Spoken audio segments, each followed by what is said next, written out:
Savais-tu qu'à l'intérieur d'un moteur à réaction, les turbines tournent à plus de 10 000 tours par minute, à des températures si élevées qu'elles pourraient faire fondre de l'acier? Et pourtant, les hélices ne fondent pas.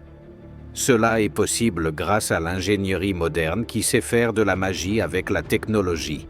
Dans cette vidéo, nous te révélons les matériaux secrets, les techniques d'ingénierie les plus avancées et les astuces thermiques qui maintiennent en vie ce qui, logiquement, devrait être réduit à du métal fondu. Prépare-toi à découvrir l'art de l'ingénierie aérospatiale.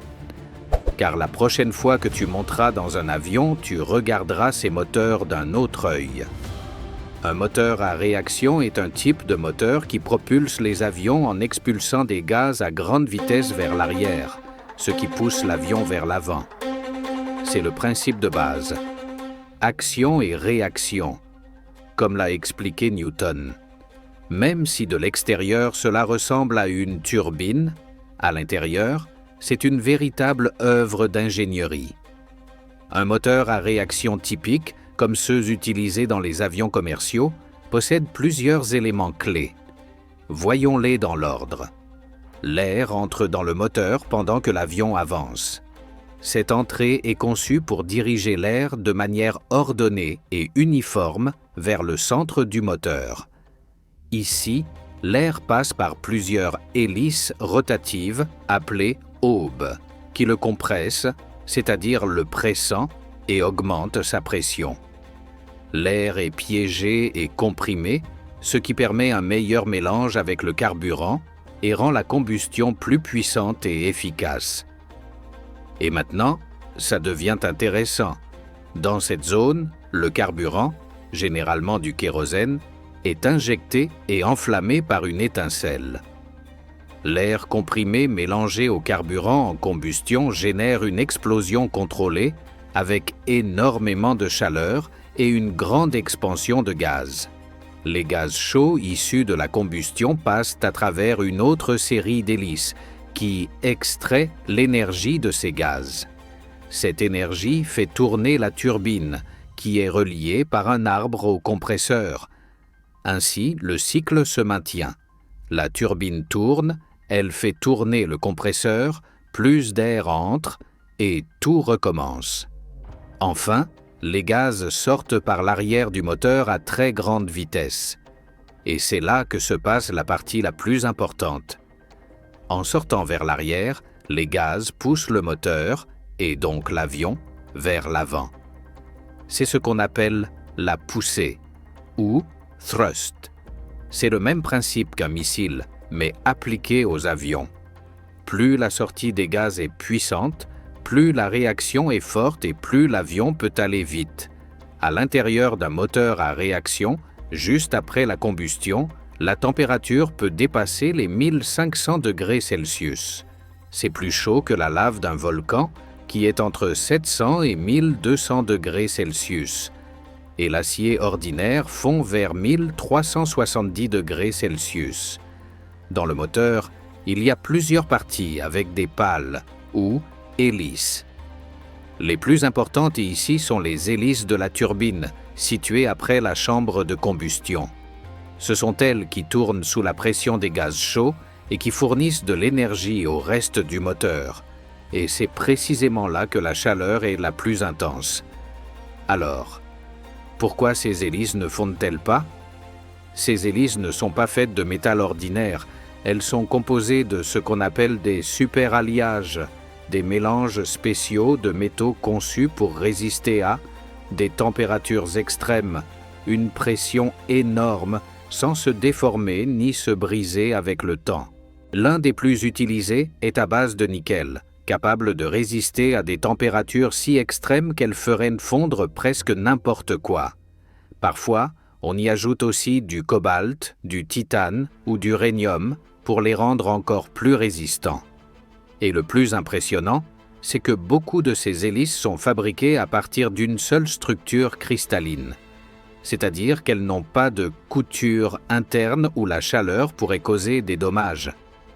Ce sont comme des diamants métalliques, solides, durs et résistants à l'enfer.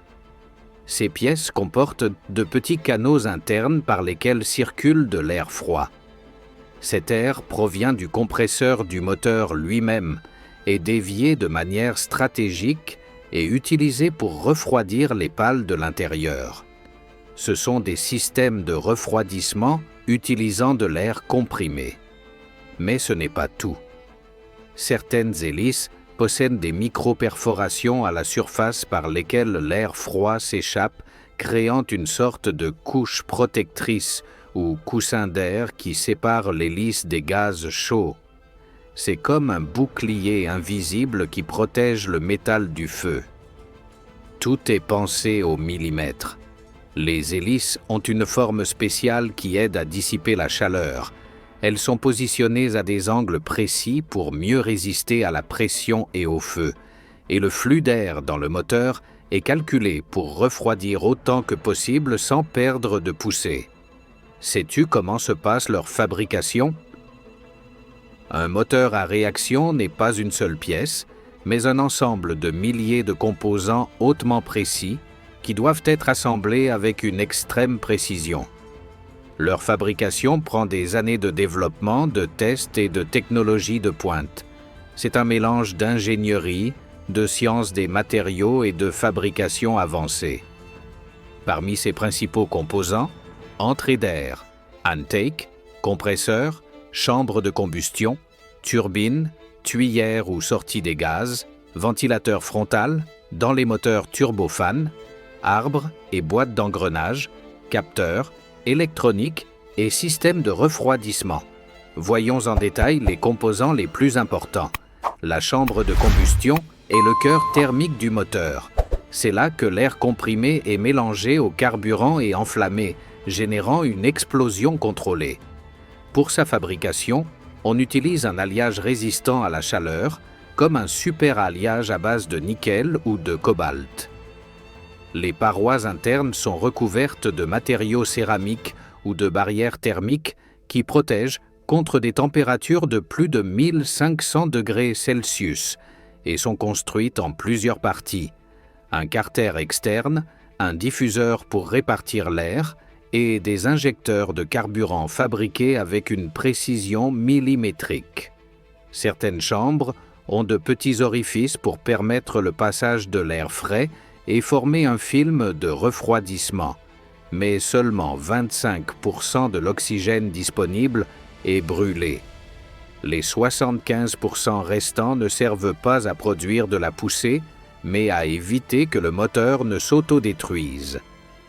Ensuite, on assemble, soude et teste le tout sur des bancs thermiques pour s'assurer qu'il n'y ait ni fuite, ni défaut structurel, ni déformation.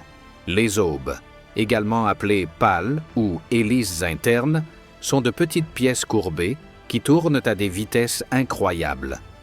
Il en existe deux types, les aubes du compresseur, qui compressent l'air, et les aubes de la turbine, qui tournent grâce au gaz chaud et génèrent de l'énergie.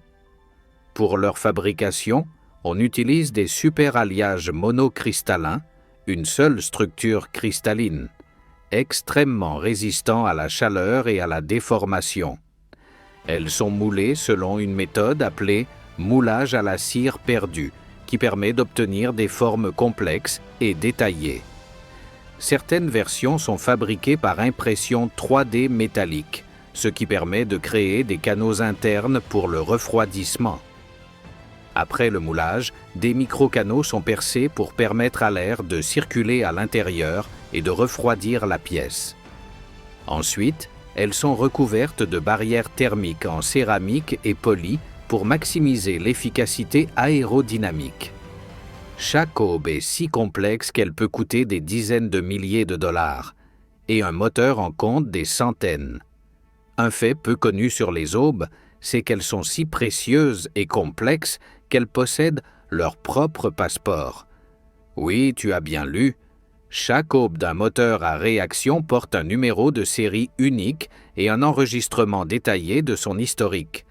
Ce passeport inclut combien d'heures elle a volé, dans quelles conditions, température, altitude, humidité, les maintenances effectuées et quand elle doit être inspectée ou remplacée.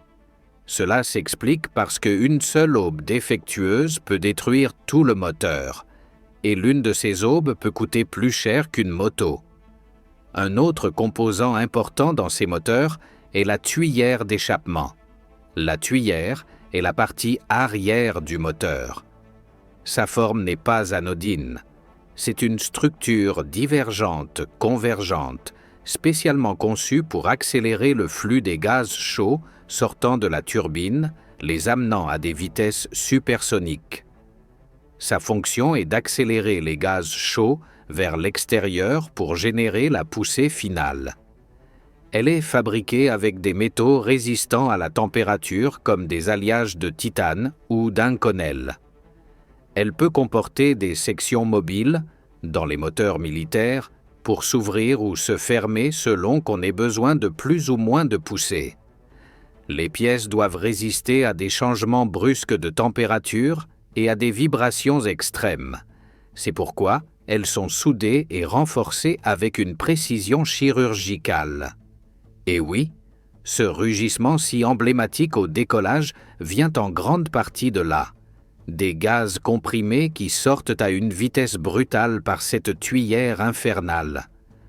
Une fois tout prêt, l'étape suivante est l'assemblage des pièces. Une fois toutes les pièces fabriquées, l'assemblage se fait en plusieurs étapes. Arbres centraux, on assemble les arbres qui relient les compresseurs et les turbines. Compresseurs, on place les disques avec leurs aubes, un par un, en assurant leur équilibre parfait. Chambre de combustion, elle est installée avec ses injecteurs, capteurs et systèmes de refroidissement. Turbines, elles sont montées avec leurs aubes, reliées à l'arbre du compresseur. Carters externes, ils protègent tout le système et canalisent le flux d'air. Systèmes auxiliaires, électronique, capteurs, contrôle de température, vannes, etc. Chaque étape est testée encore et encore. Une seule défaillance peut provoquer une catastrophe en vol. C'est pourquoi chaque moteur subit des tests de vibration, des tests thermiques, des tests de poussée et des simulations de vol et de panne. Un seul moteur peut prendre plus d'1 an entre sa conception et son assemblage final. Les modèles les plus avancés, comme le Rolls-Royce Train ou le GE9X, nécessitent des milliers d'heures de travail et coûtent entre 25 et 40 millions de dollars chacun. D'autres modèles courants utilisant ces moteurs à réaction sont turbojet, le plus basique, comme ceux utilisés dans les anciens chasseurs. Turbofan, le plus courant dans les avions commerciaux. Il possède un grand ventilateur à l'avant qui aide aussi à pousser l'air et à améliorer l'efficacité. Turboprop, un moteur à réaction qui fait tourner une hélice, comme dans les avions régionaux. Ramjet et scramjet, utilisés à des vitesses supersoniques et sans pièces mobiles, mais qui ne fonctionnent qu'à des vitesses élevées. Le plus incroyable, c'est que ces pièces ne font pas que survivre. Elles fonctionnent à la limite pendant des heures et des heures de vol. Chaque vis, chaque pale, chaque tuyère est conçue pour supporter des températures qui feraient fondre presque n'importe quel matériau connu de l'humanité. Ce qui vole n'est pas seulement une machine, c'est le résultat de décennies d'innovation, de milliers de tests et de l'obsession d'ingénieurs qui jouent littéralement avec le feu pour que tu puisses traverser la planète en moins d'une journée. Alors, la prochaine fois que tu verras un avion décoller, souviens-toi, derrière ce rugissement, il n'y a pas de magie. Il y a de la science, de l'ingénierie et une résistance brutale à la chaleur.